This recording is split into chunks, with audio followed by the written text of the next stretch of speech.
gabadhan waxay su'aasha ku bilowday inna allaha la yastaxyi min alxaqi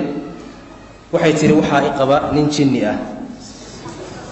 xilli aan ismeersanina aanan aqoonin jamaacna igu sameeya si toos ahna ayuu igu yimaadaa oo markuu rabo inuu xaajo u guto waxaa iyara qabataa waxaad moodo hurdo yar marka ayuu hawshiisa gutaa anna toos ayaan u dareemaa hawshiisa waqtina ma lahan iyo goob uu kugu simayo haddii aan suuq joogo iyo haddii aan guri joogaba waa isugu mid wuxuuna inacsiyey ninkaygii caadiga ahaa ee wuu igu diray su-aasheedu waxay tahay kow sideen isaga celiyaa ninkan jinka ah labo haddii uu jamaaco qubays miyaa igu waajibay ileen sidan ninkayga caadiga ah u dareemo ayaan isna u dareemayaa jinni iyo insise ma isguursan karaan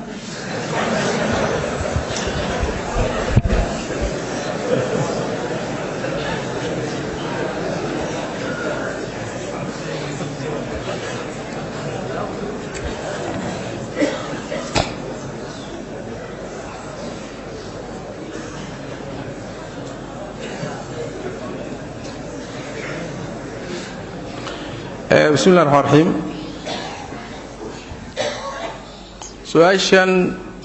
سؤال لو سو قري ما ان dadka lagaga qosliyo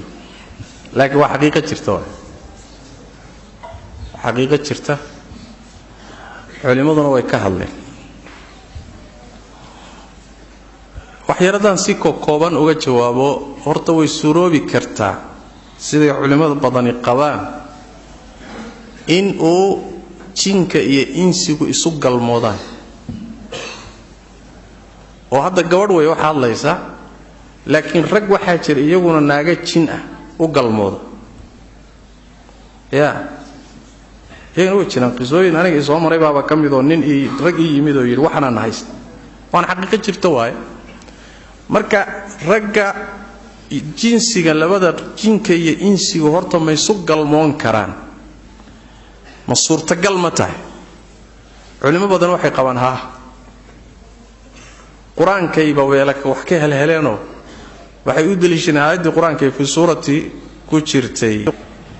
fi suurati ar-rahman lam yatmithunna insun qablahum wala jan dumarka waxa laga hadlayay jannada qoladan dumarkan la siiyay loogu talagalay hortood insina uma galmoonin jinnina uma galmoonin baa leeyahay meesha laga fahmay inuu jinku insiga u galmoon karo culimada qaar ka mid ah waxay u dilishay qurtubi iyo waxayba ku keeneenba aayada iyadana fi suurati al-isra ku jirta wa sharikum fil amwali wal awlad athar mujaahid uu ka keenay baa jiro ma aqaan soo sugan yahay wuxuu yiri ninku markuu xaaskiisa u galmoonayo haduusan adkaartii akhriyin bismillah allahumma jannibna shaytaana wa jannib shaytaana ma razaqtana haduusan akhriyin shaytaanku ibtu isaga marayaa buu xubinka taranka ibtiis oo isku marayaa kadibna islaantii wala isticmaali buu marka washaarikum fil amwali wal awlad tafsir tafasiirta kamid adiga way suuroobi kartaa isu galmoodka su'aasha xigta inay iskuursadaan ma suuroobi kartaa jawaabtu waa maya guur ma dhaxmari karo sax ah ilmo ma isu dhali karaan ma ka suurowdaa ilmo jin dhalay oo aabba jin u yahay inay hooyo insiya dhasho ayaduna waa maya ma suurowdo Soomaaliyeed laakiin galmadu way suroobi kartaa culimadu saasay leeyihiin طيب dhanka waa dhankaas dhanka labaad dambi ma ku leeyahay ruuxa noocaas ee jinku uu qasbanayo ama ninka naagta jintii ay qasbayso ama haweeneyda ninka muxuu ahaayay ninka jinkii uu u galmoonayo dambi ma leeyahay ruuxaas jawaabtu waxa weeyaan inta badan waa qasban yahay ruuxaas hadduu qasban yahayna dambi ma leh hadiise laakiin aadan qasbanayn oo iska celin karto laakiin shaqadan aad u bogtayba marka dambiilata taasi waxa way ithmi iyo dambi ma ka qalanaya marka la yidhaahdo waa mas'alada xigta qabays ma waajibaya dhowr xaala loo kala qaadaya fuqahadu markay ka hadleen way ku kala aragti bedelan yihiin masaa'ilna dhowr masaa'il horay looga hadlay waxay leeyihiin haddii uu ugu yimaado hurdo ruuxu isagoo hurda iyadoo hurdo u yimid riyo unbay wax ku dhaceen wax biyo ana iskumayna arag qabays markaa waajibi maayo waa ruux qarway oo kale soo ma ruux riyooday oo kale biyana kama iskumayna arag xaaladda labaad waxa weeyaan waa inuu ugu yimaado si life ah si toos iyadoo soo jeeda inuu ugu yimaado